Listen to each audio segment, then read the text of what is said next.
আমাদের সমাজে অনেক ইতিবাচক পরিবর্তন এলেও কিছু সামাজিক কুপ্রথা এখনও টিকে আছে, যা ব্যক্তিগত স্বাধীনতা, মানবাধিকার এবং সমাজের সামগ্রিক অগ্রগতিতে বাধা সৃষ্টি করে। Hello everyone, welcome to Shanu রান্নাঘর। Like, follow and subscribe.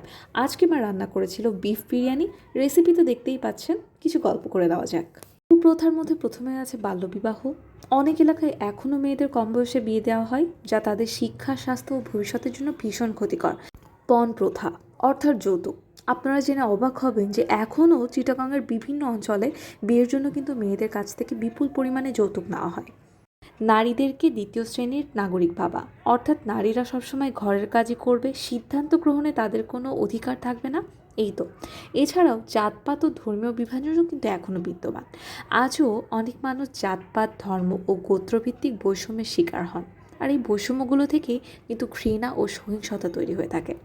আরেকটি কুপ্রথা হলো মানসিক স্বাস্থ্যকে নিয়ে অবহেলা করা।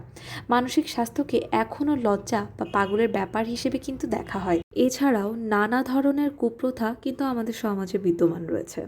এসব কুপ্রথার কারণে আমরা অনেকটাই কিন্তু পিছিয়ে। তাই এসব কুপ্রথা দূর করতে প্রয়োজন সচেতনতা, শিক্ষা, আইনের যথাযথ প্রয়োগ এবং সামাজিক দৃষ্টিভঙ্গির পরিবর্তন। আপনার অঞ্চলে কী কী কুপ্রথা দেখেছেন সেটা কিন্তু কমেন্টে জানাতে পারেন। Thanks for watching. Stay with Shanu রান্নাঘর।